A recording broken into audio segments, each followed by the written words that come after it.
Hi, in this video, I'm going to show you how you can create an advanced search. So if you've already seen the video that talks about how you can create a simple search, this is going to be the next level up. So like before, we're going to begin with our primary filters. As stated prior videos, we choose any description field as our default. We do that because there are certain areas of a purchase order that contain descriptions of what was purchased, and the any description field is the filter for which extracts that information best.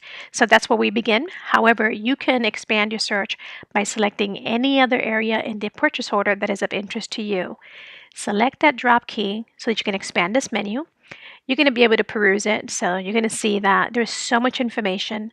We encourage you to become familiar with what's available, but I'm going to walk you through some of this right now. Also, to help you out, we give you the most common filters here on the upper portion of the screen. In this advanced search, what I'm going to teach you to do is to find a particular item or a series of items and then use rules to fine-tune your search. I'm going to also walk you through how you can use our other advanced features. So my first step is to leave it as any description field, and then my next step is to select an operator. Okay, so let's begin with this.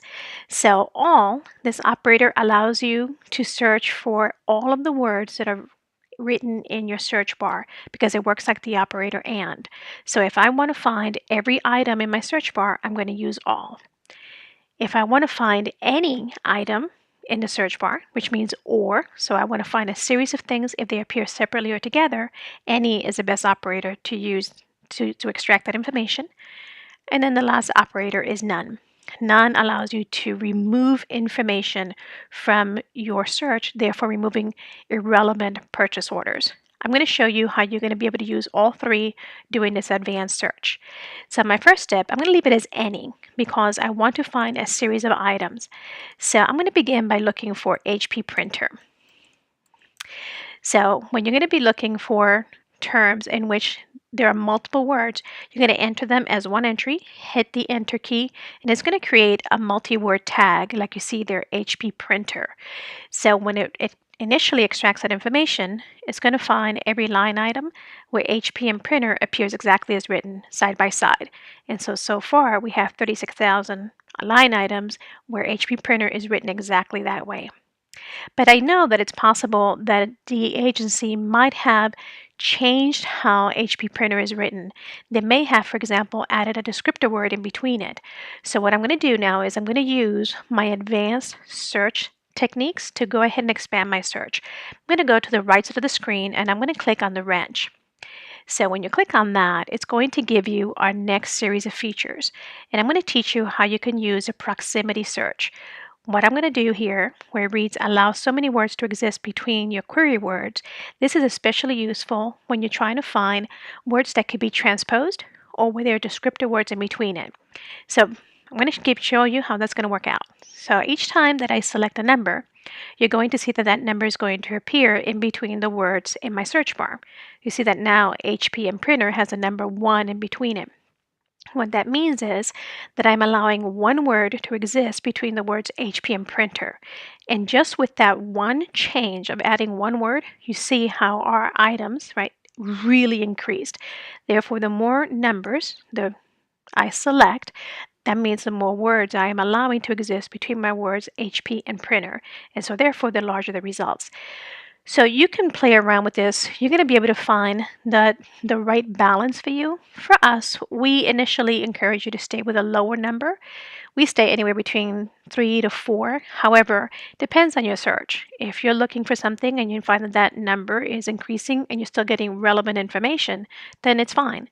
But if you increase that number and you're finding things that are irrelevant, those things that we call noise, then reduce the number. You're going to find that proper balance. Okay, so now that I've done that, I've expanded my search. I'm going to return to my query. And so I can leave this page open because I'm also going to show you in a minute how you can use the synonyms. So let's say now that I'm also just going to be looking for maybe LaserJet. So I'm going to put in here LaserJet. Again, it's 2 words like we did earlier. I'm going to go ahead and lock that in. And you're going to see that my results are going to become, again, wider. I can once more go ahead and use my proximity search to expand the number of words that I have between the word laser and the word jet. Now I can say I want to find maybe just printer, and I can do that. Keep in mind that using the operator any, what the system is doing is that it's looking for HP printer or LaserJet or printer. And so therefore my results are going to get more and more expanded. It's going to give me more information. So far we have over 3 million line items where either HP printer appears, LaserJet appears, or printer appears. Now I can also use the synonyms. And this is a really useful tool when you're trying to really grow your search, try to have as much information as possible. The synonyms gives you other ways in which that item can be known, and it's a really cool little tool to help you to build really much more robust searches. Okay, so if I'm looking here for a printer, you're going to see now that at the bottom, the synonyms is going to give me any way in which that could be known. If I want to add an item to my search, all I need to do is go ahead and click on it. So let's say, for example, I want to go ahead and add this to my search. When I click on it, now it's going to appear on the search bar. If I want to remove it, then all I need to do is go ahead and click on that X, and now it's been removed from the search. Okay, so I feel I have enough information here to go on. I'm going to go ahead and close this section. So I'm going to click on the wrench to go ahead and close that. And I'm going to continue now by showing you how to add a rule. So in this case, let's say that I'm interested in finding the actual equipment, but not the accessories for it. So let's say I want to remove all of the ink and toner for it. So I'm going to add a rule. Adding a rule allows you to build your search any way that you want. When you click on Add, it's going to default to the word AND. Like I said before, by using the operator ALL, where it searches for all of these items together, that's exactly what's happening here. Now, whatever I enter next, the system is going to say, I'm going to be looking for that type item, which is all of the printers, and then I'm going to be doing the next thing. In this case, I'm going to show you how you're going to use the operator None. So what I'm going to do here, I'm going to go back to any description field. I'm going to change any to none. And now I'm going to remove all of the things I don't want. So I'm going to put in here toner, and I'm going to put in ink. And like before, I can go ahead and click on that wrench, go back, use the synonyms so that I can find any way in which ink or toner can be known. But I can go ahead and continue to enter it in here any way that I want. You'll note that as I continue to enter items into that search bar, I also get this drop list. You can click on any of those items to enter them into your search bar, or you can just leave it like this and just hit your enter key to lock it in. I want you to note now that there is a major difference from when we started. We had over 3 million entries initially when we had the HP printer and the LaserJet. But now that we have removed the toner, etc., you're going to see that we have a much more concentrated result. And this is how rules work. It allows you to create the result exactly what you're looking for, removing things that you don't want and adding things that you do want. My next thing I'm going to show you here is how you're going to be able to add another rule. So I'm going to add, I want to find, let's say, for example, agencies, but agencies are in a particular area. So I'm going to select my agency state. It's going to show you how you can use a list. And this is really the best way of using this operator because it allows you to select from various items. So let's say I'm interested in Florida. Let's go to Georgia. Let's stick here with the East Coast, so New York, etc. I mean, New Jersey, Virginia. Okay, so we have enough, right? Now you're going to start to see that as I continue to build this search, my page is becoming full. So I could either continue to leave it in the graphical view, which is how it's defaulted, or I can also just click on a sentence. And this is going to minimize my search boxes, so it's going to maximize my display screen. I can still continue to edit directly from the sentence case. So if I want to go ahead and continue to select the agency state, I could. When I click on that, it's going to allow me to change the field. The filter field. If I then want to add more items to my agency state, then when I click on the states itself, it's going to go ahead and expand and it's going to give me the list as it was showing before. I prefer to work from the graphical. I just like the way it looks. It gives me a better view. Okay, so now you're going to see that our search is becoming much more concentrated. So far we've learned how to use any, none, list. And now what I want to do now is add more. So I'm going to add another rule. Let's say that I want to select the price of these particular items. So I'm going to select the item unit price. you're going to see that it's going to give me a range. This is a really great tool for you to find agencies that are buying a product, but they may be paying more than your best price. So in this case, I want to find the printers that start up at a particular dollar range. So I'm going to give it 350. You're going to see that I'm going to leave the maximum field open, because now what I'm going to do is I'm going to find every item in which the printer, where it was purchased in these agencies by these states, they have paid greater than $350. So I'm going to scroll down here so just so I can show you some of the results, and you can see the differences between what one agency paid for an item versus another. So you're going to see that in some cases, the top one, they paid $594, and yet the one that's beneath it paid $904. So that's a major difference. Okay, so now so far, just a quick review. We have gone over the any description field, why we choose it versus another. We've gone over the operators any, none, and as well as all. We've gone over the list. So this is a really great search right here. The next thing I'm going to show you is how you can use other ways in which you can find information. So let's hear now what I'm going to add. And let's say I want to find where there is an item populated in the field. So let's say I'm going to be looking for, let's look for quantities, which means that I can say I want to find how an agency bought something. We've done that. And just how many did they buy? So I've been mentioning that drop list of the various areas in a purchase order where you can extract information.